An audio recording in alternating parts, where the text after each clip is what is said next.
Okay guys, welcome to, I'm hoping it's not going to be a one-off feature. I'm delighted to have Mr. King of Amiga, Adam, Amigaoldskool. Welcome Adam, thanks for joining me. Hello Alan, and thanks for letting me take part in this Amiga 30th, what do you call it, stream anniversary thing. Yeah, well, it's probably anyone that's watching this has probably heard of the Commodore Amiga, and if you haven't, then you can leave now. Basically, I mean, was it this week? I think it was, Adam. Yeah, the Amiga is 30 years old. Yeah, it was Wednesday, I think it was. And yeah, the Amiga hit 30 years old, which is unbelievable. I can't. You know what? Actually, somebody said to me, Live Aid, the Live Aid concert was 30 years ago as well. And somebody actually said to me, when I was born in 1967.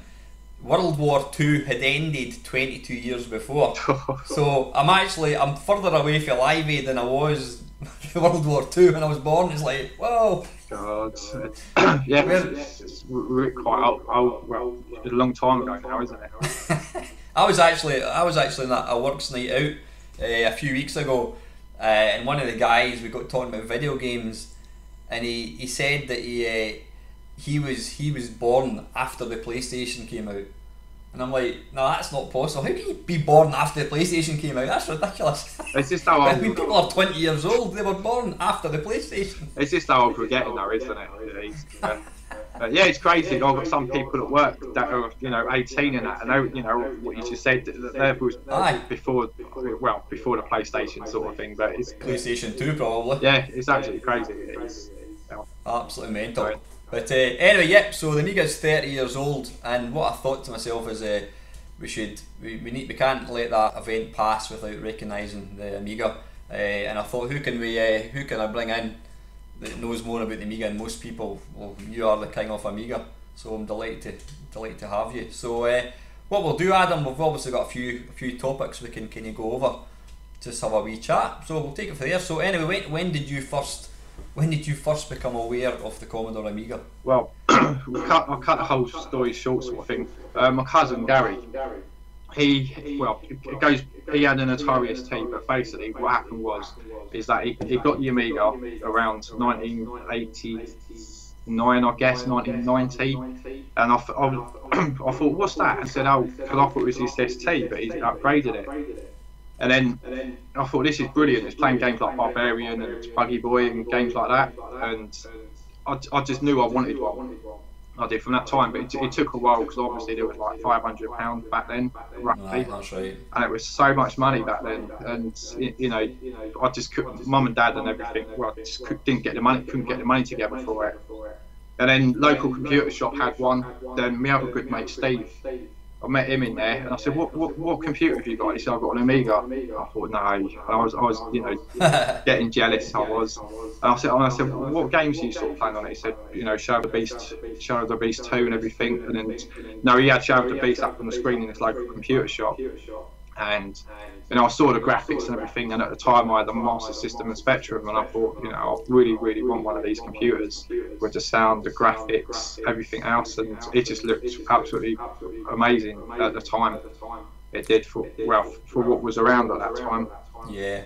And yeah, it just led on from there really. And so when did you first get your Amiga? Well, I got the 600 about mid-September, and what encouraged me to get it was this Amiga format.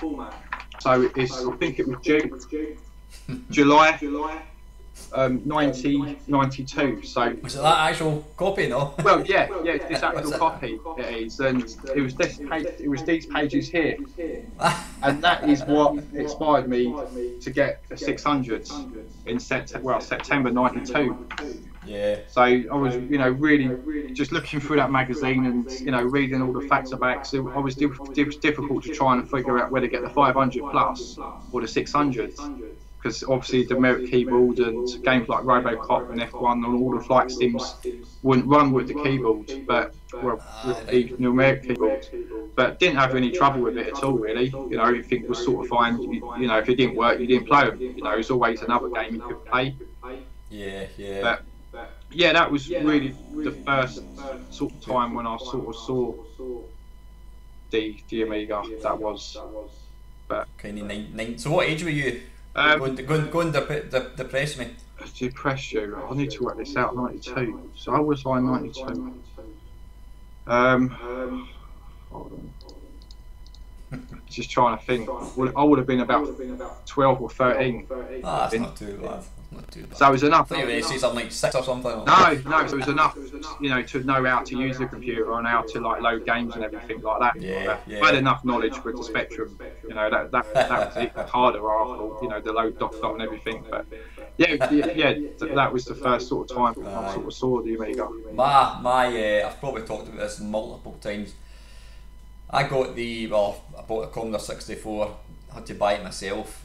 Mum and Dad, I wouldn't say Mum and Dad, they didn't have a lot of money, but they basically said, well, no, we can't afford to buy it, and that was it. So eventually I had a part-time job in a supermarket, or it was, do you remember Woolworths? Who, sorry? Sadly, Woolworths. Oh, Woolworths, yeah. Woolworths. Well, they had a big mega store called Rulco. Yeah. Don't know if you, and I got a part-time job in there after school, and I bought a Commodore 64. I think it was £12 a week or £12 a month. I paid it up. I used to get my money. I had to go and hand over this money and get this thing. But anyway, I got a Commodore 64, probably 1984, and then I can remember seeing a photograph, and I think it was CNVG. It was a computer called Atari ST. And it had a photograph. It was what do you call it? International karate. But it's not the international karate that was released. It was like an early version. Excuse me. And I mean, it just looked astonishing. I remember, in fact, I was at college, and I remember saying to my mate, "Okay, look at this." I'm like, "Fucking hell," you know. It just when you've gone from playing like a Commodore 64 with its expanded sprites, looking at this picture with like, I don't know, 16 colours, whatever it was, it just looked incredible. So anyway, I'm doing a Billy Connolly, I'm going way off on a tangent, I'll come back. So anyway, I bought an Atari ST, had to pay it up, and then there's a programme called Micro Live, which used to be in BBC, and there was a chap called Fred Harris. I called him Fred West, but that was the serial killer, Fred Harris. And at the end of this programme, they said, next week on Micro Live we will be looking at the new Commodore Amiga. And of course I'd never really heard of it, and he had this blanket over this computer.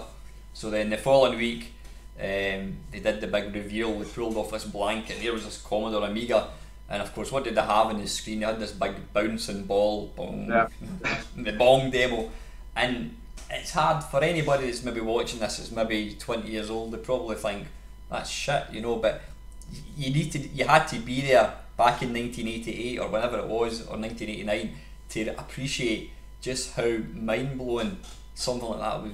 It looked, it was incredible. It was like the future, you know. So I saw that and I thought, oh, that looks brilliant. But you know what, I've got my Atari ST, that's just as good. But then there was a computer shop in Edinburgh. We saw an advert. I was going to say online, but there was no internet back then. We saw an advert in the paper or a computer magazine, and they were basically, somebody was this shop. They were doing trade-ins on the Amiga 500. So I phoned them up and I said, I've got an Atari ST here, how much would you give me for it? Well, we'll take that, plus I think it was like 200 quid. Oh, that's great. So me and my mate jumped through in the car, got the Commodore Amiga, and never looked back since. No. You know, just... yeah, that's sorry, I was just sort of batted in there, I think. But yeah, that's really good. I mean, you can't beat it, I don't think.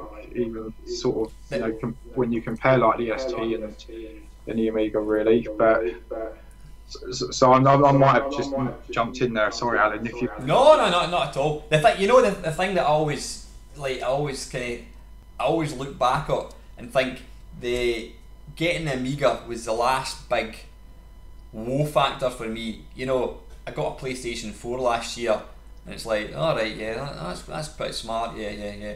You know, new graphics card, oh, that's pretty smart. But the difference from going from a Commodore 64 to an Atari ST was mind blowing. and then going from the Atari ST to the Amiga, although graphically wise it wasn't a big leap. Once people found their feet with programming the Amiga, you know, then I mean we'll go on to talk about that later on. I'm sure the music, the quality music, was just absolutely phenomenal. Yeah, I totally agree with you on that one. I do. I mean, you know, the earlier games on the ST were just ported from the ST to the Amiga, and the coders wasn't really, you know, concentrating in the computer. But until what you said, like the Amiga sort of grew in its own sort of, you know, drifted. You know, there was on the same level, and then that, you know, later on the ST just sort of stayed, and the Amiga was just going up and up, sort of thing. Once they figured out the sound trips and everything like that, but you know, when you compare like, you know, the older games like Barbarian and like Buggy Boy, they both really play the same, and they're just yeah. I must admit, when I first got the Amiga, I did start to think, wait a minute, this isn't really any better than Atari ST, because they were just ports, you know, and it was obviously quite easy to port them across. But it did take a few years before they kind of got the teeth into the Amiga, and I think once the Amiga got a foothold, then obviously the Atari ST unfortunately sort of kind of dropped off the radar a wee bit. Yeah. I mean, are we continue with the ST and the Amiga, or?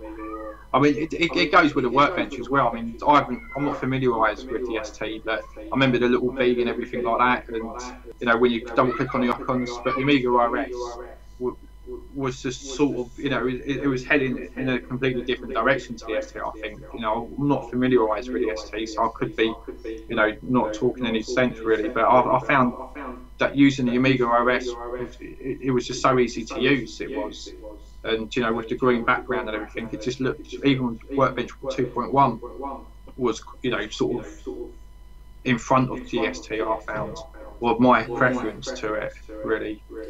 But that's interesting you should say that, because I would actually, I actually felt, I mean, you know, to be perfectly honest with you, the Amiga, it was for games. Yeah. But the only thing I had to do with the Amiga was put the disc in and switch it on, and that was it. I always struggled to really get to grips with Workbench, whereas Atari ST, I felt, well, in my own limited thing, I felt like there was more scope. I used to kind of like make up demos and, you know, using like digitized sound. I'd record my voice, and I used to make up things with the Atari ST. Then when I went to the Amiga, I thought, oh, I don't know how to do that. So I struggled moving to Workbench. Well, as I said, I haven't used the ST. I'm not familiarised with it. As I said, my cousin had the ST, and he used to do it all for me. He was 3 years older than me, so, you know, at the time I might have been about 10 when he had it, 11. So he was like 13, 14, 15. So he sort of knew how it worked, and he used to do it for me. And I just found it a bit confusing, with, as you said, with the Amiga, you put a disc in, and then the game will load up. So, but in my preference, I found the Workbench pretty reasonable and okay to use. Mm-hmm. Maybe I should have a look and then, you know, see what the ST's actually, you know, familiarise with it and find out what it's like for my own preference. And so I could be quite shocked in that system.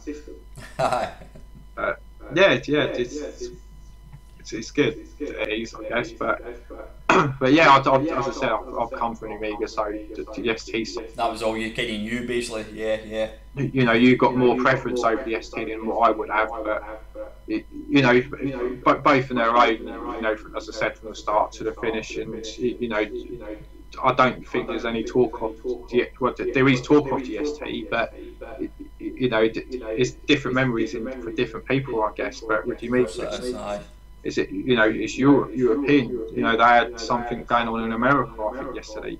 I think, or a couple of days ago. I don't know what it was all about. Something about the museum or something.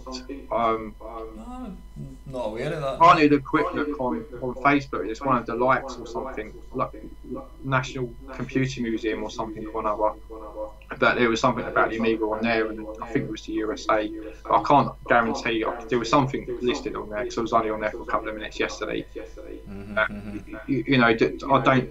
It's probably because I don't follow the ST as much as the Amiga, but don't see any, you know, global events or anything you know, from that. So that again, to me, you know, that makes things a bit special for that for the Amiga. Of course it does, aye. It does. You know, it's just, as I said, it's global as well. So they had an event recently in the Netherlands, Amsterdam, and then they've got one in Peterborough on Sunday the 3rd of August as well. So the same people, and you know, it's just sort of, it's, as I said, you know, it's leading in a different sort of league now, you know, in this generation sort of thing, with the actual, you know, just the graphs, you know, as I was saying, it's like the ST, and then the Amiga's just going up and up and up, and the ST, I don't really hear anything from it.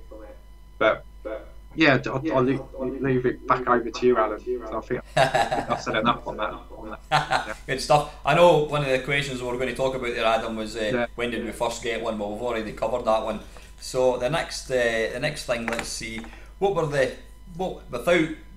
we're going to talk about our favourite games. What were the first games that kind of, you know, let me think of this. What were the games that really you saw and you went, bloody hell, I want to get one of these? What were the first couple of games that you saw that blew your mind? You thought, I want one? Well, I touched on it earlier.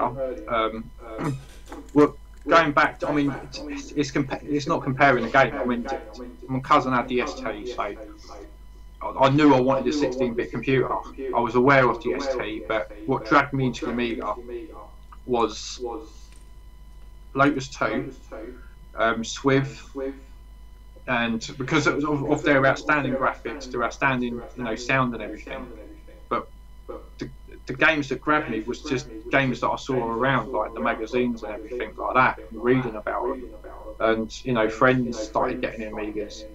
But games similar to, as I said, like Lotus 2, it was the sound and everything, and just the fair visuals of the game. You know, it just looked like, you know, with the heels and everything, and it's just a completely different game to what I was playing previously, you know, on the Spectrum, and it was just groundbreaking.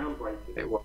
And you know, there's other games as well, like, you know, earlier on, but you know, we're talking about the games that dragged me in, that I first saw.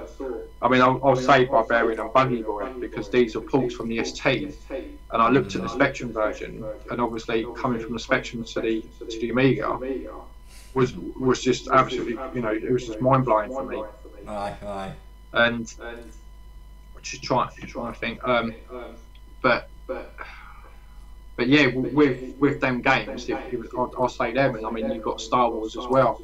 You know, the Atari version of Star Wars, the arcade port. You know, you had Luke, you know, shouting out, and you had, you know, use the Force and everything, and from the Spectrum, using the mouse as well. Yeah, it's a lot easier.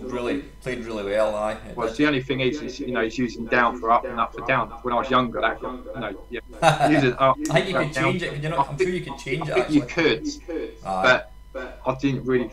Well, I don't know if I got there or not, but yeah, I found that a bit confusing. But you know, playing that on the Spectrum, I used to play a cassette tape with the Star Wars music in it when I was playing it on the Spectrum. And then got to Amiga, I had the soundtrack in there. You know, you had the voice samples, and you know, just the older games just, you know, took me by storm, really, leaping from like an 8-bit Spectrum to the Amiga. Just a bit of jump. Yeah, definitely. And you know, obviously, I saw, you know, other games like, you know, the Mega Drive was out at the time, I think, before I got mine. But you know, my heart was set on the Amiga from my cousin. You tend to follow suit in what, you know, what other people get. Aye, what systems you've got exposure to? You know, you've never gone and buy a machine you'd never heard of or really seen before.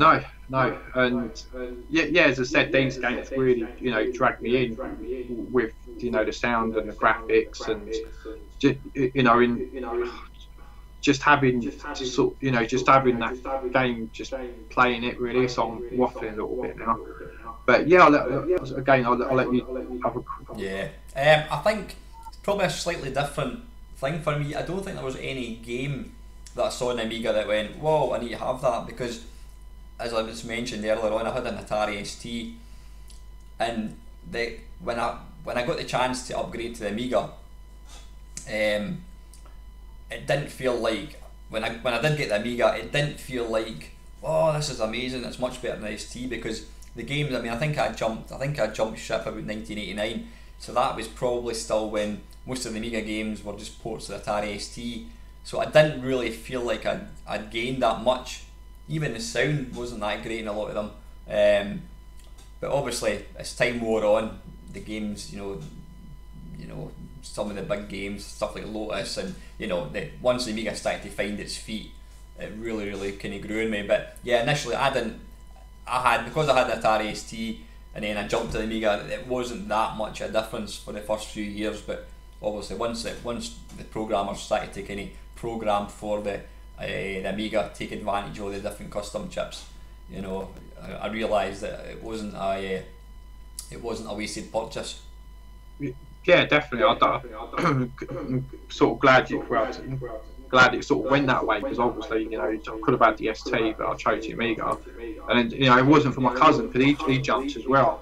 He jumped from the ST and got the Amiga, and I was looking at the ST. And I remember, was it a fish, a blue bubble fish or something or another, on an ST advert? It was on a magazine. Just trying to think, it was something blue or something. It was an advert. I can't remember. For a game? Was this for a game? It might have been, but it was an advert for the ST. There was, and I saw that, and I think the ST was like 300 quid, and the Amiga was like 4 to 5 or something like that. And that's why I couldn't jump at that early. At that time, I couldn't. So I had to wait until the 500 plus come out, and then that was up for 500, and the 600 was the smaller base, so I could jump over to that then. But yeah, with the games and everything, it was just, as I said, it was just mind blowing for me. It was, and I'm glad that I chose. The Amiga is one of the computers to own.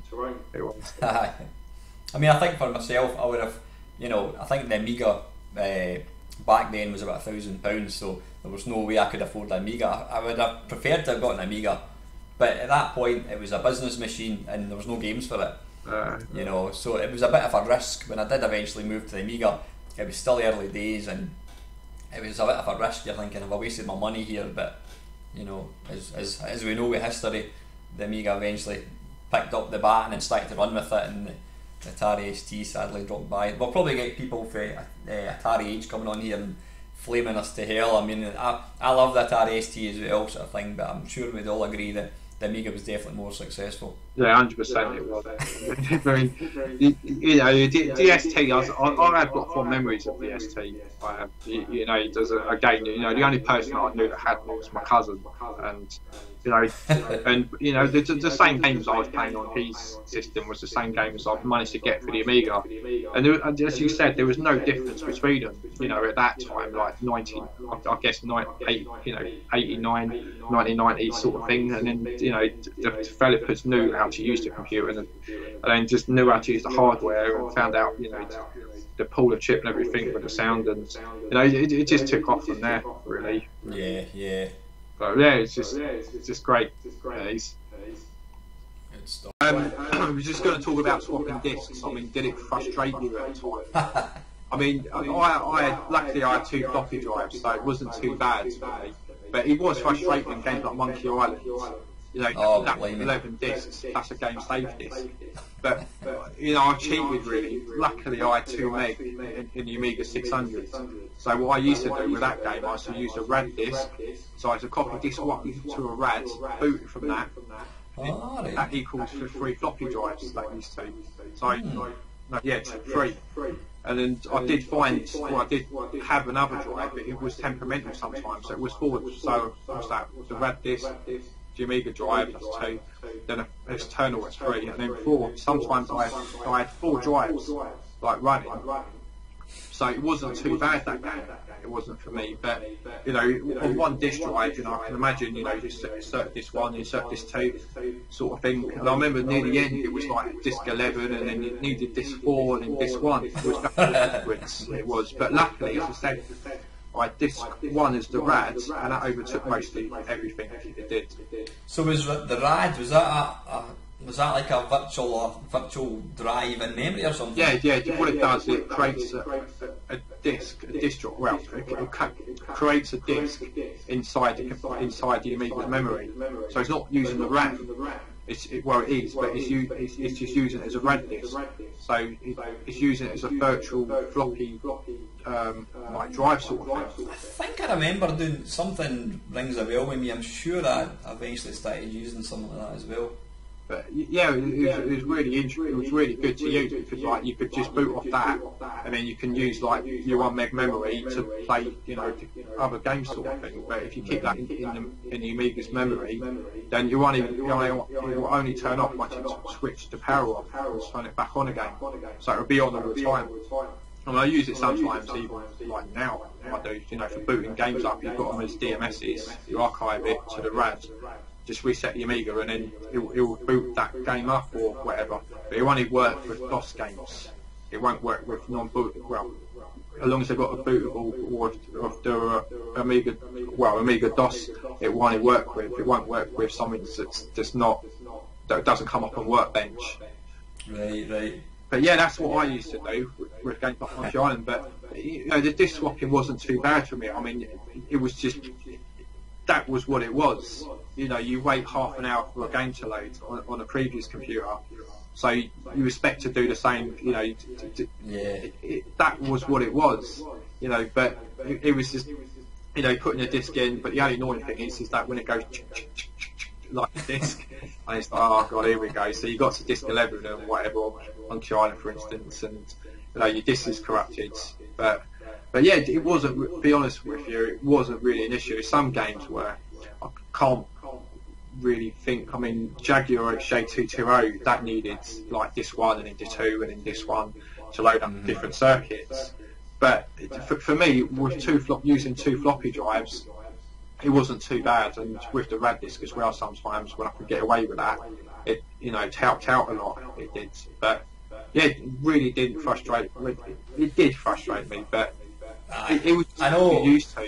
You know, that is what the game was, and that you know what you used to do. Really, the thing that used to always found incredible, you know, when I was always I was obviously had an Amiga before yourself, so I was about 3 years ahead of you. You know, there was no such thing as a 2-disc game back then. It was all a single disc. And then when I first, we'll talk about this later on, when I first got a pirate disc, you know, it was like a disc that had 5 games in it, and I couldn't figure out how can we get 5 games on one disc? So that's what we had for quite a long time, multiple discs, brilliant. And then, I don't even remember what the first 2-disc game would have been. And you know, you thought, oh, fair enough, 2 discs, then 3, then it started to get ridiculous. I always remember a game, what was it called? It looks shite, but I love, me and my mate used to play all the time, Darkseid. Oh yeah, Darkseid. It's like bizarre, it's like a Geiger, and the boy's head explodes, he's got an alien in his head, and it was really shit kind of movement, it was kind of like, it wasn't smooth animation, but that was something like 11 discs, and it didn't seem to go load disc 2, disc 3, it was like disc 7, disc 11, disc 1, disc 0, disc 4, and it just got ridiculous. And I think, in fact, I think one of the worst games was Street Fighter 2. Oh, you constantly had to swap back and forwards the whole time, you know. But I think that was probably a reflection on that the games were becoming too big for the Amiga. I think the fact that it was a 12-disc game, which for anybody that had a 1-disc, a single floppy disc, it was unusable, you know. Yeah, it was definitely, well, as I say, it was unusual, but again, it's dependent on the person, you know. You might think, oh, this is, you know, stupid, really, keep loading discs all the time, but for me, I didn't really have an issue. You know, I wanted to play the game, and obviously, if you needed this too, then that's what it did. So, as I said, sometimes it was frustrating, but generally, you know, it had the music in the background as well. I was like, please insert this too. I mean, I don't know if you've seen like Barbarian with the skeleton that comes up. I think it was Barbarian 2, and there was a ghost that comes up and says, please insert this too, and it started laughing. You know, little comical things like that, and Alien Breed as well, like insert this too. Some of the developers made it, you know, work sort of thing. Obviously, if you keep swapping all the time, then they couldn't do that. But you know, some games, you know, they made it enjoyable to swap discs. Aye. Unfortunately, they were few far between. You know. So, what was that? Sorry. No, I'm saying unfortunately these games are few and far between. Oh, okay, yeah. Most of it was a black screen, insert disc 2, whatever. But yeah, but as I say, with me, it wasn't. You know, sometimes it was, but didn't really have much of an issue with it. To be honest with you, I didn't. You know, having the 2 meg on the 600 helps as well. It did. But you know, it's like, you know, I come from the Spectrum, so it's like multi-loader. You know, you load one part of the game, and then you know you're still playing the game, and you just got to load a little bit more. But obviously with the Spectrum, so I was sort of used to it, I guess. And no, you're right. And all we had to do is just swap a disc in, and you know that was it. And as I said, I was fine, sort of. Putting a disc in a drive is a lot easier, and you know, fast forward into 72 in the tape count, and then on the rewind and press play. And but I'm just when you're talking away there, I'm just imagining what my daughter, she's 11 years old. If I mean, she plays some of the older games, and you know, even the Amiga, whatever, and she'll say, "Come on, Dad, what's happening?" I say, "Just be patient. You need to wait in the loading." You know, she's the iPad generation. Everything's bang, instant loading. Can you imagine? I mean, Aidan, can you imagine saying to him, "Right, there you go. There's 12 discs." You'd be like, "You're all right." Well, yeah, I see what you're saying, but that's just technology, though, isn't it? You know. Well, that's right. It's just gone, you know, just instant, really. Other than, but I mean, that's sort of going off topic, really. But you know, with the disc sort of thing, it's, as I said, it's some people, my friends and everything, who have one, it's like, it's this 2, this 1, but that was on one floppy drive. With me, I was lucky to have like the Amiga drive and an external drive as well, and I got away with the RAD as well, so most of it wasn't too bad. And then, you know, a couple of years later, the hard drives were hitting, you know, and then everything was installable on the hard drives at that time. Aye. No, I remember getting a hard drive, and that was, I can't remember what it was. Was it Waxworks? Was it Waxworks? Was a game. I remember having that in it, and it was just, that's just fantastic. You know, no loading, no discs or anything. Yeah, I wasn't familiar with Waxworks, unfortunately. but yeah, we're going back to, you know, to loading the discs. I mean, using a hard drive was fantastic. I mean, I could go into, you know, quite detail with that. You know, I had 170 meg, which that was a whopper. That tiny now, and I think I paid about £150 for that. I did, you know, at the time, you know, I think that was about 92. No, later than that, it was like 95. That was when I put a hard drive in. But you know, it was a lot easier. But again, I was playing games, but I was more experimenting, like with Workbench. You know, I had it all installed on the hard drive and everything, and running the games, and everything was just there in one place. But I think that was, you know, I think what you're saying there about your experimenting with Workbench and you used this RAD drive and all that. Back then, you would spend time trying to, you know, tweak it and get it working better, and you know, and I don't want to, we're talking about the Amiga here, but when you talk about the PC, you only had X amount of memory. You used to run these wee programs to try and save memory. That was all part and parcel of owning these systems. You had to try and tweak them to get them running better. Nowadays, you switch your PlayStation 3 on and you put the disc in, and that's it. It's just plug and play, whereas back then, you had to faff about a lot to get things working just perfect, you know. And well, I guess so, but I mean, that's the fun in the computer. I mean, it was.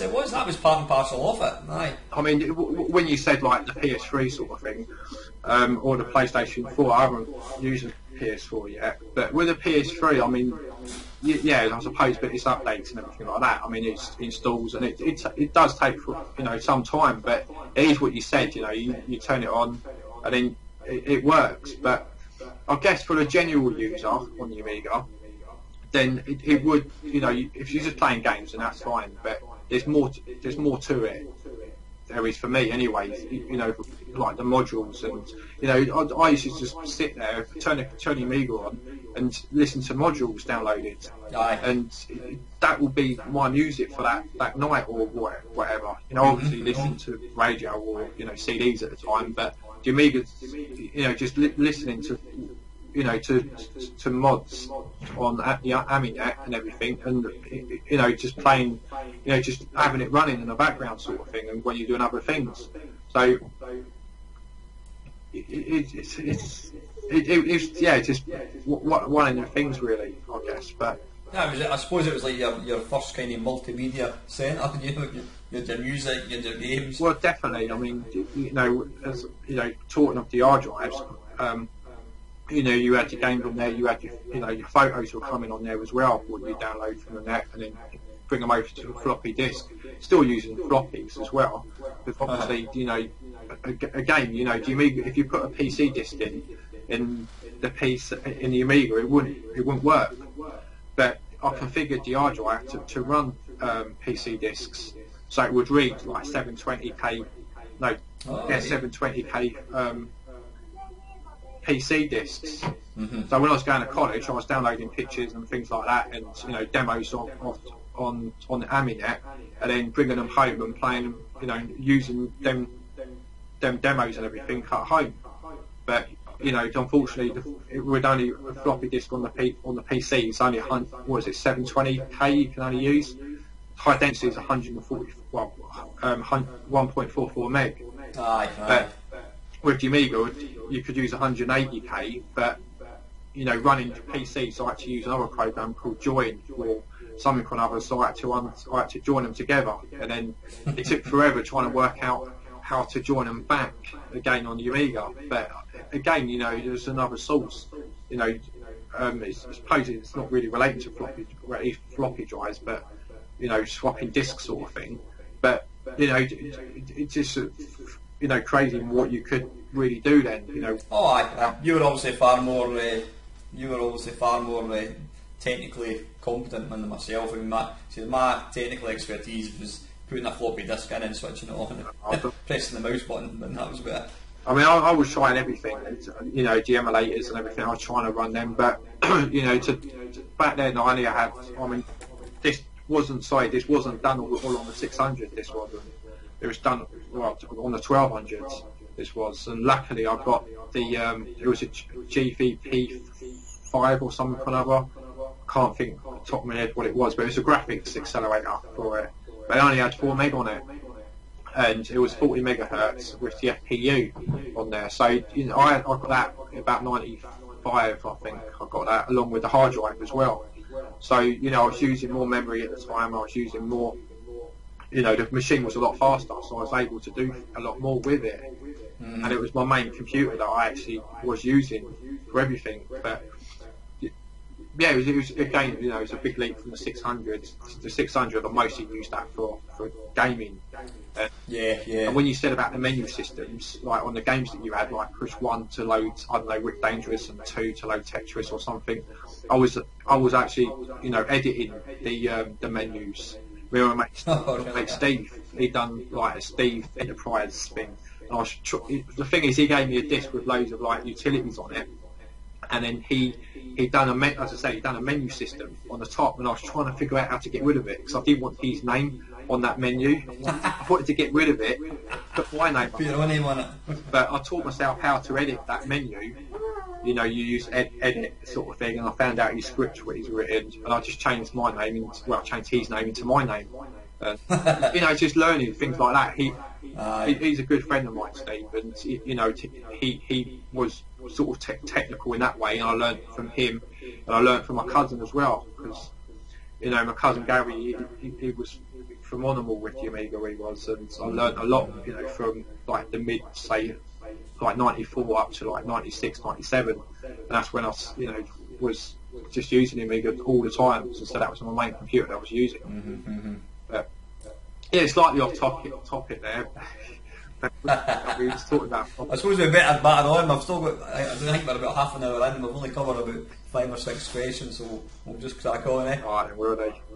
Okay, Adam, did you have a sort of favourite developer on the Amiga, and was there any particular reason why you liked that developer? Well, there were several developers. I mean, depending on what game I wanted to play, but my main developer was Team 17. I mean, I couldn't argue with, you know, there were some bad games, but the majority of the games were outstanding. I mean, Alien Breed 3D come out, and that was one of the first like 3D Doom clones that was out. Actually, I've never really. I had moved away from the Amiga at that point, Alien Breed 3D, is that basically the Amiga's attempt at doing Doom? Well, it was, but it was done it different. It was done it differently, I guess. I mean, with the limitation of the Amiga, obviously to the PC at the time, I guess it was a Doom clone. It was, but I think the Amiga was pushing what it can do, and it could pull out what a Doom sort of game was like, really. I mean, I don't want to talk out of hand sort of thing. I'm only going for what I sort of know. I'm not, some person that knows everything about it. But I mean, for me, it was great to see, like a Doomish clone on the Amiga playing it. I mean, playing it on a 40 megahertz accelerator card wasn't too bad. It wasn't, but playing it on a stock Amiga was, it was kind of, jerky and everything. But no, I think you needed two meg fast as well to run it fast and well. I think that's the thing. It's quite a while ago. I can't remember top of my head with it. I think it would run on the stock, but playing Alien Breed 3D on a 40 megahertz accelerator card with 4 meg fast, it run okay. It did. I mean, there's other games that was a bit more better as developers knew how to use the hardware again, but yeah, the 3D it was really good to play. I mean, it was a different game to do. You had to collect certain keys and everything to open. Well, I suppose it is the same, but it was just a different game in its own sort of world. You had water effects and everything like that, and the more resolution you put on there, then it would look a lot better. Yeah, and could you play it in full screen? I think, I've tried it very briefly, and it was like the screen was a kind of postage size stamp, to get it running all right. Yeah, you could extend the screen. I was cut off on the side, so I think I had your health and everything on the left and right, and different options like that. But I don't think you could run it full screen. But the window that I was running it on was quite usable. It was playable. It was. That's playing, as I said, playing it on a 40 megahertz accelerator card. But I guess playing it on the stock Amiga, then it would run kind of slow because it needed that extra oomph to actually play. It did, but yeah, going back to the developers. I mean, Alien Breed 3D, Alien Breeds, Project X was another fantastic game that I used to play. But yeah, and Worms, that created a game on every single system that did pretty much like leading up to the PlayStation, and even today on the PS4, I'm pretty sure there's a Worm game on there that you can actually play, even on Android and like the phones. There's that game was made on the Amiga using Blitz. That's right. And the developer like put money into it, and Team 17 released it. They did, but yeah, Team 17 with Alistair Grimble as well with his music. Everything just for that developer, just took me by storm. It did. Well, I would totally agree with you. That was who I was going to say. I mean, Psygnosis initially they mastered the graphics. There was no question of all the games that they brought out. Shadow of the Beast, were astonishing. Was it Ballistics and all of these games? That stunning intros. Even the first the first game that I got my Atari ST, which blew me away, was the Barbarian by Psygnosis. Yeah. And it was the graphics, but unfortunately that was about it. It was like fur coat and no knickers. And yeah, the gameplay didn't match the graphics. I mean, stuff like Shadow of the Beast, I personally thought it was rubbish. I mean, sound was amazing, graphics were amazing, somebody had forgot to put any gameplay in, but Team 17 were just phenomenal. I mean, one of my favourite games was Arcade Pool. Me and my mates used to play that all the time. Yeah. They really knew. They were almost like we'll go into them later on probably, like they were almost on a par with Sensible Software. They were obviously gamers at heart, and they knew they made the games that they wanted to play, and they were such kind of well produced games. Yeah, yeah. Sensible Software was amazing. They was but that was later on, wasn't they, with Cannon Fodder? Yeah. There was Alan. I need to stop. Yep. Because I don't know if you can hear him. He's just at the door. So we just had a quick 5-minute toilet break, fed and watered. Got a nice fresh cup of tea. Right, yeah. To kick things off on this one, Alan, did you ever like did your Amiga break down on you at all, or anything like that, or any issues that using it? I don't think it did. I don't think I ever had any problems with the Amiga. I had a lot of problems with my Commodore 64, and you know, back then when it broke down, you're like, what can I do? you know. I mean, for people watching this anyone that's watching this video just now who might have big retro, which is a phrase I hate, but anyway, I keep using it. Big sort of gaming collections. You're probably thinking, well, what was the hassle? Why can't you just play your other machine, or why can't you go and buy another one? But back in 1989, when a system was £400, it wasn't a question of having two systems. It was a question of you had one, and if you wanted to buy another one, you had to sell that one. You know, I didn't have rich parents, so I mean, if I had to buy a system, I had to pay for it with my own money. And we just, unless you were from, a rich background, you didn't have two systems. So yeah, when my Commodore 64 broke down, I was basically computerless for a couple of weeks. But no, I don't think I had any problems with my Amiga Adam, none at all. Which is obviously they improved their quality control somewhat from the C64 days. What about yourself? Did you have any problems? Well, yeah, one Christmas it might have been 93, or not, pretty sure it's 93. My 600 with the mouse port, it's on the side of the computer, and because wiggling it, taking it out for 2 players, take the mouse out, putting the joystick in for 2 players. My actual joystick, the mouse port on the 600 broke, and it was over the Christmas period. So unfortunately, there was obviously the main computer, but I had no other system other than the Spectrum or the Master System to fall back on. So I was waiting for the man to come over. I think he'd come over like sort of the second or the first week in January. But all over that Christmas, I had no computer to play, and it was terrible. It was, but I fell back on the Spectrum and Master System, but watched a bit of TV and everything, and got through it. But it was just this design of the mouse port, because it was on the side as well. And where my desk was, I had the mouse port like on the side of the desk. There was like like a piece of wood that it used to sit next to. And then when I'm moving it around, sort of thing, and it just got loose, and it just went funny. It did. And also, the modulator in the back of the 600 as well broke. And I think this was a year later, or just before I got the 1200. Luckily, my dad was quite good with a soldering iron, so we managed to order one. I can't remember where, probably from Commodore. And I've still got my old broken modulator. And what happened is that we had to solder the modulator back into the 600, but I lost it. I did for a little while. I only had 2 faults with the 6. No, touch wood, nothing with the 1200, which is yeah. No, I think nowadays the only real problem you seem to get with, I got given a 600 a couple of years ago. The floppy disk drive doesn't work, but in the main, I think they were pretty reliable machines, weren't they? Yeah, they're pretty robust, really. I actually I used to carry. I used to put mine in a bag and take it around my cousin's house every Thursday night. I used to take mine because I've got the hard drive, and we used to use ParNet. So we used to link 2 computers together using one lead, and we used to do a network between them both. So he'll find mine on like port 1, and he'll be on port 0. And then he'll see my physical hard drive, and he should drag stuff from his machine over to my machine instead of copying, like using disks sort of thing. So it's just hard drive copy to hard drive copy.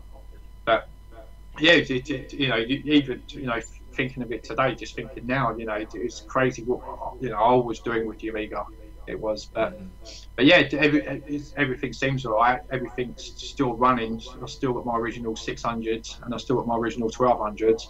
Obviously the 6 hasn't gone too yellow, but the 12, with the 12, I did have the keyboard, the mainframe went, so I had to buy a new keyboard. But I think that was me taking out the actual ribbon, the green ribbon on the actual keyboard. I think that got a bit loose, but I'm quite. Years ago, I wasn't that careful. I used to just yank it out and then clean it up, sort of thing. But I think the more you sort of tinker with it, then obviously it's going to get a bit more, you know, things are going to start breaking on it the more you play. Stuff's going to get loose. But, you know, other than that, you know, it's been fine. It has, you know, both computers have been fine that I've still got. Thing is, when you think about it, I mean, it wasn't 30 years ago that you got your Amiga, but, you know, these machines, everything, especially technology, they've got a lifespan, you know, and a Commodore Amiga, when Commodore brought out the Amiga, they wouldn't have believed that there was going to be people, you know, I mean, when it came out, when would it be, I don't know, 1989, like the year 2000 was like the future. If somebody said to somebody in Commodore, yeah, I'm going to be using this in 2015, they'd be like, oh, that's like 30 years away. These weren't designed to be played 30 years later, you know. So the fact that they're working at all is testament to obviously how well they were put together. Yeah, the only thing is, obviously, if everyone probably might know, is the 500 plus had the battery clock in it, and if that started to leak, then it will go over the circuit board. Battery acid. So if you've got any 500s, you know, with the battery in it, then that should be taken out if it's just stored or not being used. But lucky for me, I've never had a 500 plus, and that wasn't it. So what was it? Sorry, I don't interrupt. What was the difference between a 500 plus and, I mean, the 500 that I had? It had the big bloody ugly modulator, which added about 6 inches to the. You needed a huge desk. So what was it? The plus? Did that have more memory or something? Well, it come with 1 meg standards. The 500, the 1.2 and the 1.3. I think the 1.3 had sort of an initial upgrade. I can't 100% be sure, but it come with half a meg. So obviously you had to put a meg in, and it come with the 500 plus come with Workbench 2.4. So 2.4. Right. So it was a different operating system. It was, and it had I think it had the ECS chipset in it. Whereas for the 500, I had the OCCS chip in it, as far as I'm aware of. But yeah, there wasn't much difference, but you could hold down the 2 mouse buttons on boot, and you could like tinker with things, you know, boot from no, I think that was the 600. I did, because my friends had a 500 plus, and that's what I got the Mickey taken out of me, because I had the 600 with no numeric keyboard. But from what I can gather, the 500 plus, the only difference really was is that it come with 1 meg. The initial Workbench or the Kickstart was 2.4. As I can remember, I think it was 2.4, and yeah, that was the only really differences. And with the modulator on the back, I'm pretty sure you could use the RF lead. You could use concipit, or whatever you call it, on like the yellow lead straight into the back of the monitor or TV. Right. But then again, TVs in them days didn't have SCARTs on the back, so no, that's right. use the modulator. But again, with the 600, I got away with that because it was just an RF lead straight from the 6 straight into the TV.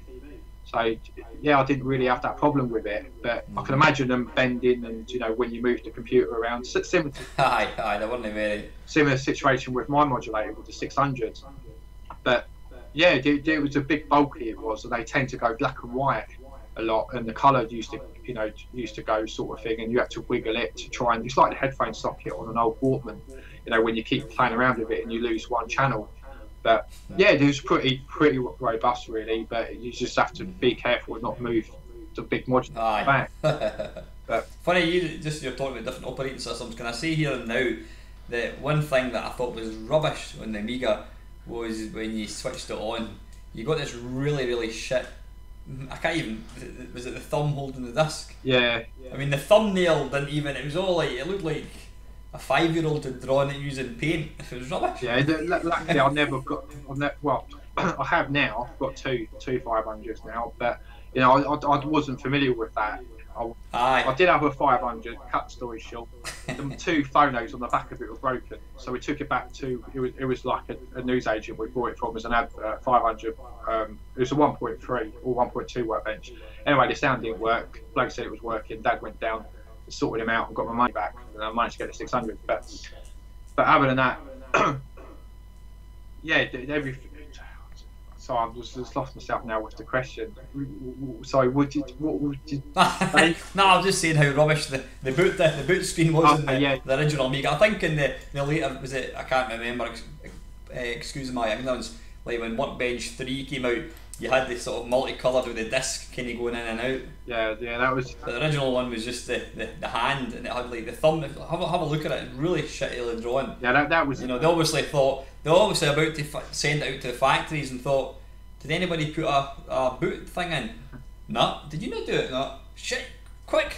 Somebody come up with an image. But I think that was rubbish. That was another difference, obviously, with the 500 plus that took over with Workbench, and 2.4 ROMs on it on a kickstart. That they put the actual disc, the purple screen with a disc. Aye, that looked professional. It did. It looked a lot better, but I didn't see it. To be honest with you, I didn't really see any problem with that 1.3 Workbench. Well. Beginning. That's just me, obviously. I mean, it was lucky that I could get that sort of with reload kicks using it on the 600s. So a lot of games I had to use. They had to run the older games, but yeah, I didn't really see any issue. Hey man, apart from games, did you use your Amiga for anything else? I know you touched on it. Can you listen to music and that kind of stuff? Yeah, I used to use it a hell of a lot. With pictures downloaded off the internet and. The modules as well. I used to just turn this 1200 on and just sit there with the music playing in the background and tidy my room sort of thing. And there's just so much. Once you've got a hard drive installed, there's so much you can actually play around with. The modules using Brilliance and Deluxe Paint, and even got into Lightwave a little bit. Wasn't. Oh, aye. Yeah, I mean, it's a game my cousin went through, and he's done some 3D modules and everything like that. But it's something I couldn't get into, really. I mean, I would love to do it now, and I still would. Back then, I sort of playing the games, listening to music, and watching demos as well.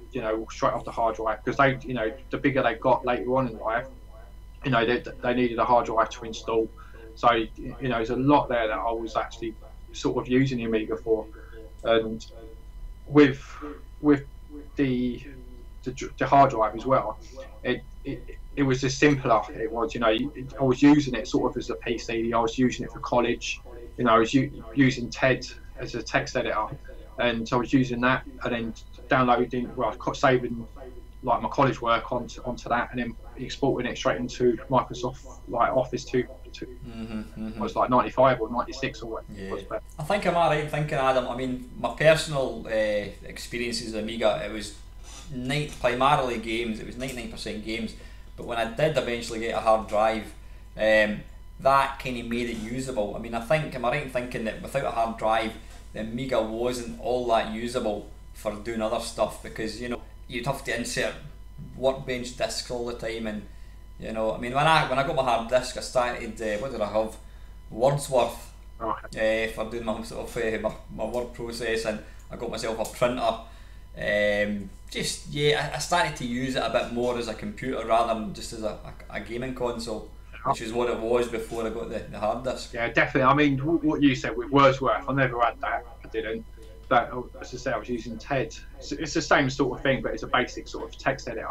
But what you were saying, as I said, the pictures come on. I was downloading things on the PC from college and then copying them over to the Amiga and then changing the format into, because I think they're downloaded as JPEGs, so I changed them all to IFs. That took a long time, so they actually load faster on the Amiga. And yeah, as you said, there's a lot more you can do. It opens the machine up a little bit more. And with Workbench, as you said, you had to have a disk for Workbench, and you had to put another disk in to load software off that disk, and then it might ask for a command. Like, I don't know, if you type dir on the 1.3, it wasn't listed in the actual on the actual ROM. I think on the 2.4 on the 600 and 500 plus, there's certain commands that was built into the ROM, so you could do certain things. But again, I'm talking about the RAD disk. What I used to do is I use Workbench as the RAD, reboot, so it would load up Workbench, so I could have Workbench playing in the back, just there, and have the other disk, so I could play around and install software and play around with stuff, so I didn't have to keep swapping disks all the time. But then again, you could cut that out and have two drives and have Workbench in one, and you're playing around software in the other drive. So it varies how that user works really, and how much in depth they want to go. With the older machines, it was difficult. With the 500 plus, you up to 570 on the side. That was loads of money, that was, and some people had it. I never didn't have a 500, but with the 12, it just opened up the machine a lot. Yeah. And there's so much more you could do with it. But yeah. I mean, one of my mates, he was a lot older than us, but we used to go to his house now and again, and invariably with a batch of discs that he would want to copy. But he was more interested. There was a program called Dev Pack, which was a sort of machine code monitor, and he used to write these wee kind of really, no, they weren't basic, but they were like basic programs, if you know what I mean. And it'd be like, oh look what I've done, and he would load up this dev pack, and it would be like a ball bouncing about a screen. He'd be like, oh, that's really good, like, come on, let's put on a game. But he was like, oh, this is brilliant, because he'd programmed this himself. It was in machine code. But we were interested in that. We just wanted to play video games. Yeah, that was to Steve, because like, as I said, my friend Steve lives across the road from Mum and Dad, so every Tuesday, or he used to pop round mine, and then like a Wednesday or something, I used to pop round these, and we used to sit there and play games all together. But he was technically minded, he's doing like his own menu systems and doing different things like that, and it was me play the games. But gradually with the hard drive, I wanted to learn more, and I just started picking it up, and it was a straightforward operating system to use. And I do find, using it today, I do find it quite sometimes difficult, because you're used to a PC, and some things are annoying, but there are patches.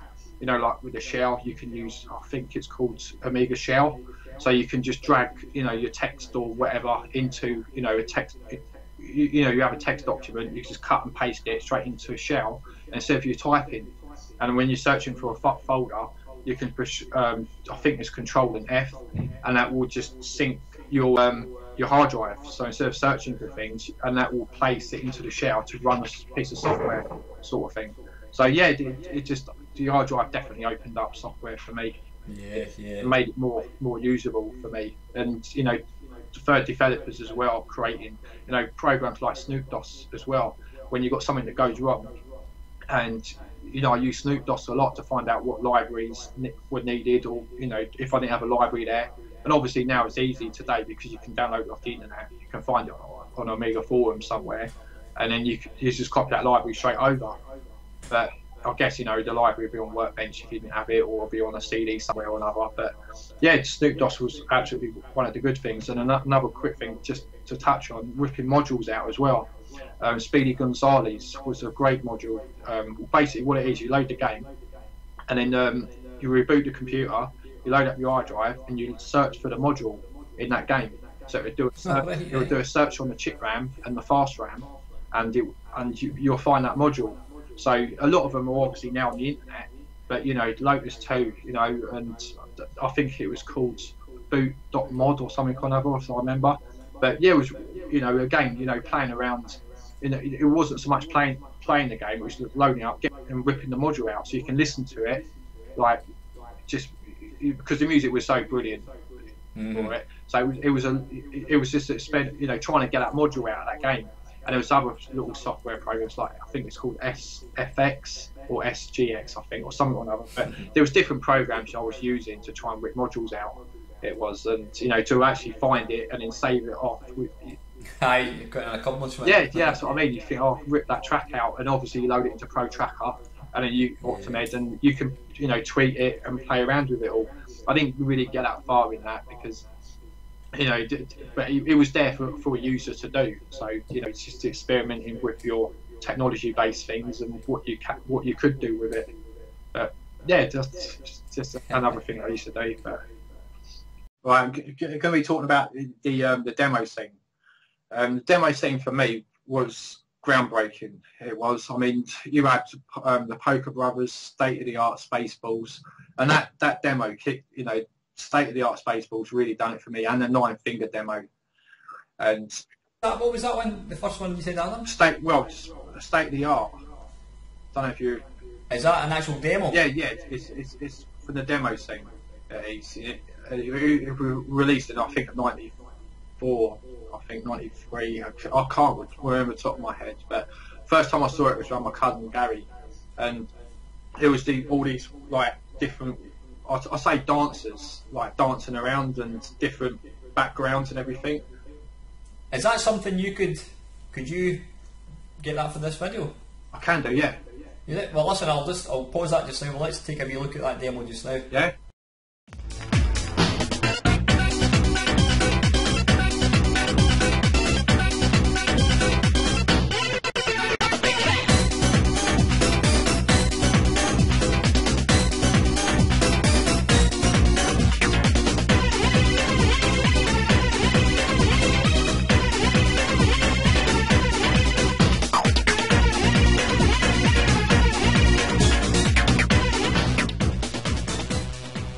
With state-of-the-art Spaceballs, you know, you had the dancers moving around and everything, and all the shapes. And you know, first time looking at it, and also it runs on Amiga 500 with 1 meg chip. So it's not 1200. It was just stock, you know, straight out of the box. Put the disc in, 1 disc as well, and it drew me in completely to the demo scene. It did, and watching it and just having the sound, you know, out the stereo just blasting through. You know, I've just watched a clip just now, and just already that video gave me, you know, goosebumps sort of thing just by watching it again, and it just threw me completely. It was just mind blowing, and you know, just as I said, the sound, the graphics, and using a stock Amiga without any extras at all, just the 1 meg chip that was originally on the 500 plus, was just mind blowing for its time. It was, you know, it had all the twisted like cubes, and you know, there wasn't any tunnels in this one. I love tunnels and demos, but it was just pure, just brilliant codes, and the developers just done really well to draw what it could out of that one computer.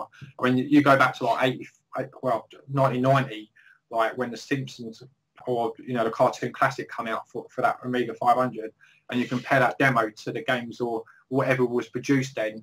And you know, it was just mind blowing for that time. It was. Right. I mean, you know, moving from an 8-bit machine to a 16-bit machine, yeah, the graphics were nice or whatever, and it was impressive. But you're absolutely right. I mean, I think the demo scene, demos were a way of really letting you see just what was possible on these machines. I mean, there was one demo, which I actually, funnily enough, it was one of my favourite demos. It was one of my first demos I ever saw, and for probably the last 2-3 years I could never remember, I didn't know the name of it or anything, and I actually found it on YouTube a couple of weeks ago. It's by a guy called Dr. Mabuse. I think he was one of the earlier ones, and it's basically it's a devil. You've got this devil sitting here at the top, and it's like balls sort of swirling round, and probably it's fairly basic, but it also had the sort of the Space Harrier ground, you know, the grid moving, and it was just incredible. And you know, as you say, the music, here was music that was as good as anything, you know, that was in the charts. I mean, obviously rave and trance and house music was pretty big back in the 90s, and this very computer that you had was able to produce stuff. I mean, I've got a mate, I've not seen him for a good number of years now. He had a PC and he was right into his rave music, and I remember getting a copy of well, it was Jesus on Ease, which is probably my favourite demo, and I recorded it onto an audio track for him, and he was just blown away with it. You know, the standard in music was just incredible. I mean, it's a musical instrument all on its own, you know.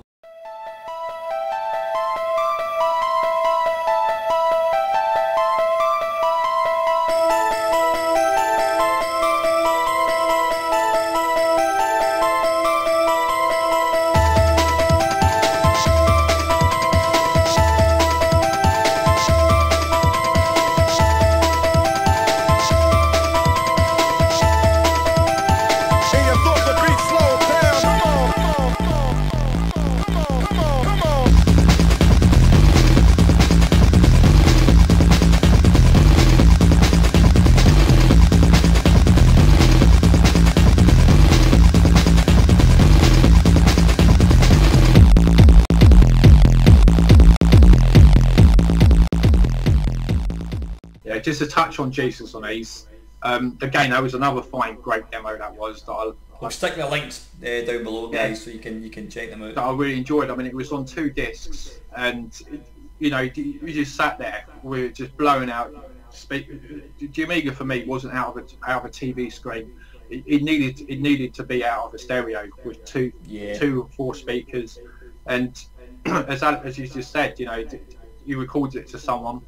I used to record a lot of Amiga like games and music, and I used to listen to them on my Walkman going to school. I used to, because there was that good, and I was just drawn into the music.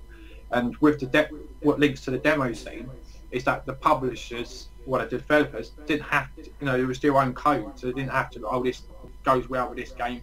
You know, they designed the music for the demo, so it worked a lot better than what I guess the games would. I think, I don't know where I'm going with this, but with the demo scene, you know, everything was just mind blowing. It took you. It wanted to show off the hardware. It wanted to do everything that other, I guess, the PC back then wouldn't be able to do. I mean, that Jesus on Ease. I mean, it was on 2 floppy disks, and that soundtrack, as I remember, is about an hour long. I think it's at least an hour to an hour and a half long. It's you know, it doesn't technically repeat. I think halfway through, as I remember, you had, is it Rob Harris saying 2 little boys or something? Well, we can't even need to edit that one. There was one demo that actually had, you know, Rob Harris or someone talking, you know, halfway through, but you had to wait obviously that amount of time to watch it. But you know, with Jesus on Ease was another fine. It was a bit too loud. Well, not loud, but it was a bit too ravey for me in some points. But you know, the graphics, you know, and again, it worked on a 500. You know, 2 discs straight away, absolutely brilliant. Really enjoyed that Jesus on Ease. I did. I mean, I don't know if you've got anything else you want to relate back to that, or demo wise. No, I mean, I wasn't. I've never been into kind of that type of music, trance music, whatever you want to call it. But it just blew me away that this little beige box that I had in my bedroom was producing something that was a very credible track. They could have quite easily released that in Top of the Pops, or played it in a you know, I was going to say a disco. They could have played it in a rave and people would have danced it. You know what I mean? It was up there with anything else. Well, that's the other thing. I mean, you know, some of the music, I mean, the modules, going back to like the hard drive and everything, they got a bit big. But it's a quick story. We was in the car, was in my mate's car going to college, and we had Spaceballs, and it was a 900, I think it was 900 kilobytes module. So I put it to cassette tape, I put it in my mate's car, and we had some PC lover in the back seat. So what happened there is that, because it was on the radio at the time, so we said, here, listen to this track, and we put the Amiga version on, and we was playing that, and then he couldn't tell the difference, because once the track's finished, and then luckily enough, the same song was playing on the radio as well, and he thought the Amiga version was the radio version. So that's how actually good, you know, the module actually was. So what you're saying is like people, it was that close to like the chart music and everything, and it just erupted and sort of around sort of that era, and that's what people sort of enjoyed, and that's sort of the music still that I listen to. I mean, going back to like the demos, I mean, the Poker Brothers, that they are some outstanding. What was it 8? I can't remember top of my head now. I think it was they had some cracking, I've just lost it. What they done, something 8 o'clock or something, whatever it was called, but I can't remember top of my head. But CND, Freezes, and the Black Lotus, you know, the Black Lotus, they've done like Cybernetic, that was outstanding on the 1200, and there's just so many to list. You know, I could, you know, endless amount. Yeah, I'm already thinking, Adam, that I think back then, I mean, the demo scene, it tended to be bigger in sort of like Scandinavia, you know, all these places, Germany, Netherlands and that kind of stuff. That's when it was really big, rather than in the UK. And they used to have they used to have like demo parties. Yeah, the gathering and assemblies. Aye. Nice. You always, whenever you loaded up a game, it would always, you know, you always had the crack screen, and it would tell you about, you know, the well, in fact, maybe it wasn't so much, it wasn't so prevalent in game discs, but certainly when you loaded up a disc, a demo disc to watch, it always had the scrolling message, and it was always, you know, put together for such and such a party. Did you ever get to any of these at all? No. Unfortunately not. I was a bit too young. I mean, well, I wasn't, but you know, 94, 95, I was about 16, I guess, 15, 16. But yeah, you know, as you were saying, it just blew me away completely, and I used to watch them on two monitors, these demos. I used to turn, you know, obviously at night, turn the lights down and just sit like in the middle of the room and have two screens, just, you know, have all these graphics that was coming out and the sound. Yeah. And you know, sorry. I was going to say it's probably one of the. I mean, I was going to say one of the first. So obviously the 16. It was one of the first 16-bit machines, but the Amiga was probably the machine that warranted having stereo speakers. Yeah. You know, just because the sound quality, the hardware was just so good. Well, yeah, definitely. I mean, I had the Master System connected to the stereo when I was younger, and it was just bleeps and everything, which is fine. But what you said, the Amiga, you had sample speeches, and you know, I used to get told, well, say at Mum and Dad's, I used to get told off like your music's too loud. I still did with the Amiga, but I didn't really, you know, it was exceptional for that. Even my dad sort of, you know, said that sounds quite good, you know, for what it was, sort of thing. Yeah. Having bleeps and, you know, from the Spectrum and Master System. Yeah. But yeah, the Amiga, you know, I had to have it on a stereo. Aye. I've got it connected now, and the first thing I did was whacked it up to a stereo. I did. I've never had an Amiga without, you know, through a TV. And I always appreciate like the music and everything straight out the stereo, and it just brings, you know, the bass and the sound and everything just straight at you. Yeah, it's just really, you know, just fantastic. Yeah, with the demos as well, you know, they just went from strength to strength. So, you know, the first two we talked about, State of the Art and the 9-finger demo, and then Jesus on Ease, they're all 500 based Amiga demos. I mean, I don't know if Alan, if you spent, you know, if you went through the 1200 with the hard drive and watched any of them. Nah, I don't think I ever really. Nah, I mean, well, we'll go in a wee second. But by the time I got my 1200, I was getting my software from other places. Whereas in the early days, you were getting. I mean, the early days you were getting demo discs. I mean, you couldn't download them as such. But by the time I moved to 1200, I was getting my discs from other places, and they didn't really have demo. They never like stocked demos. I mean, we're talking about pirate software. People weren't prepared to buy demo discs. But so I mean, if you've got any, you're obviously the man in the know, Adam, when it comes to sort of demos. I mean, the one I says that sticks out for me is Jesus and Ease. That's the pinnacle of Amiga demos. Is there stuff that you would say is even better technically now? Well, yeah, with a thumping soundtrack, Summon Justice '94, and you know, a lot of it was, I can't remember again because I'm just thinking off the top of my head. There was a backing track towards it. I think it is Summon Justice '94, and it was Free's Family. It's not the, I think it's them people, but it's nothing to do with them. It's a, you know, again, I'll put a link to in the description, but that demo was phenomenal. It had, you know, like the earth, you know, going backwards and forwards. It was more towards the music than the demo, but it had tunnels and things. But the soundtrack on that was just absolutely amazing. And then there was another one, Big Time Sensuality, by Bjork, and that backing track to the Bjork soundtrack as well by Big Time Sensuality, and that was, you know, the music again was really good, and the demo was just equally the same. And you know, the other upbeat, you know, grab you, and then you had like the Black Lotus demos. I think it was not Glow, Tint, and it had, you know, it was, and I'd done the dinosaur as well from the PlayStation. It wasn't as fluid, obviously, because with the Amiga technology, but I'm thinking of these demos like back when I had the accelerator card. It was only 40 megahertz. Now I've got a Blizzard accelerator card, 50 megahertz with 64 meg of memory. so I'm able to experiment the demos then, and then we plan. Aye, how they're going to look now, yeah. So you know, I'm impressed a lot more, and I'm still, you know, drawn in to this day.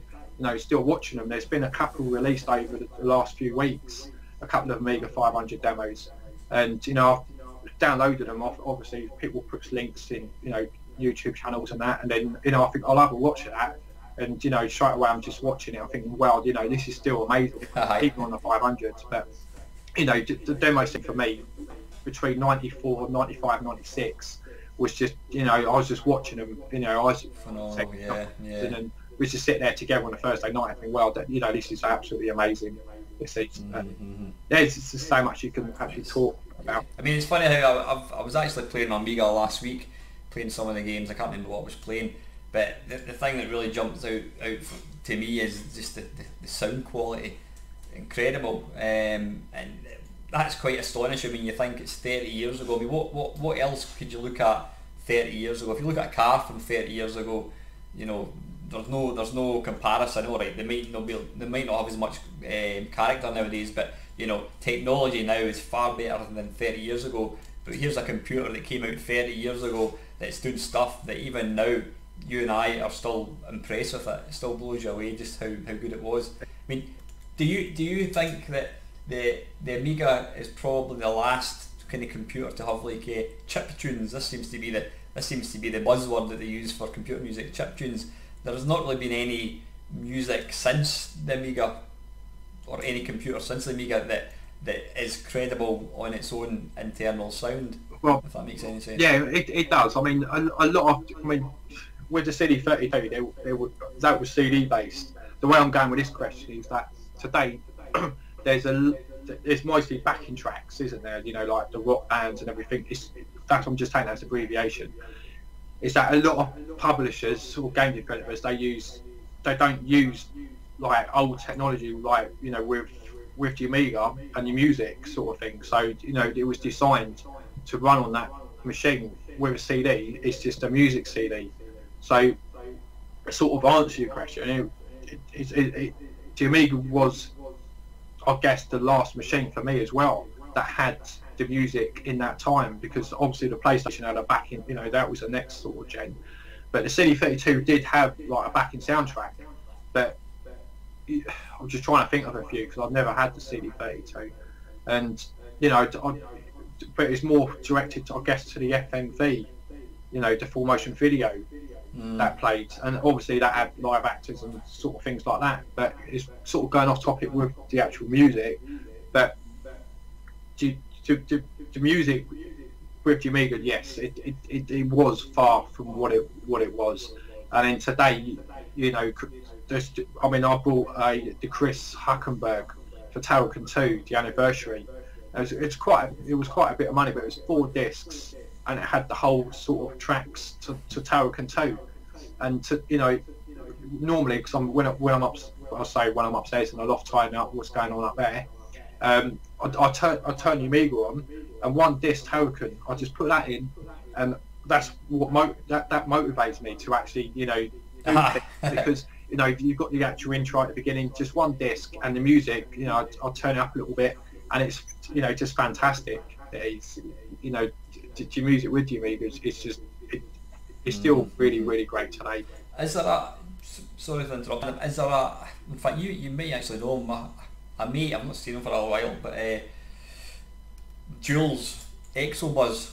No, sorry. You'll probably be aware of Exobuzz. Jules has been into basically gathering basically an archive of Amiga music.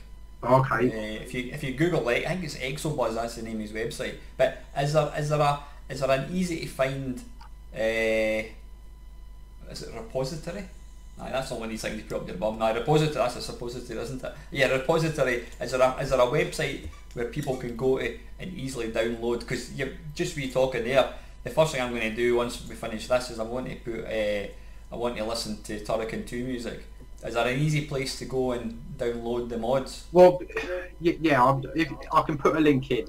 If you can stick a link, yeah, we'll put a link below. Yeah, because I think on the hard drive at the moment I've got stuff saved and everything, but it's all moved at the moment. But yeah, definitely, I can put a link down. That is good stuff, so people can go and check out the stuff. And it's fast downloading as well. There's quite a big list. I just hope the website's still there, because that's where I mostly get mine. But the Token 2 soundtrack that I've got, it's nowhere to be found. It was a Kickstarter, so.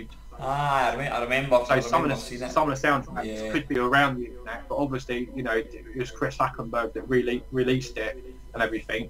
And again, Alice Brimble done the Amiga works as well, so I purchased that as well. So you know, Alice Brimble released like Team 17 games, Alien Breed and Super Frog.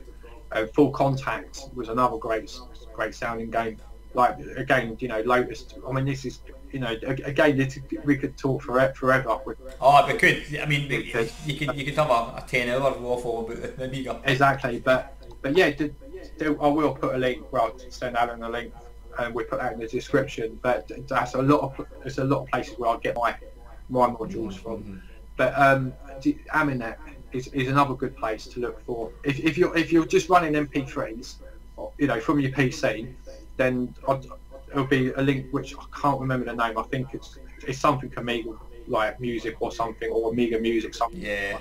But Aminet, if you want modules downloaded, then the Aminet is a great place to download modules. Is that the easiest way to listen to Amiga music, on downloading the module? Or I mean, are MP3s available? What's the easiest way to kind of get them? What, to listen to Amiga Mods? Just to listen to an Amiga soundtrack. Is it MP3 or mod? Well, the Amiga can play MP3s, but you need another device that plugs in. Yeah. But the mods are obviously the Amiga's format as modules.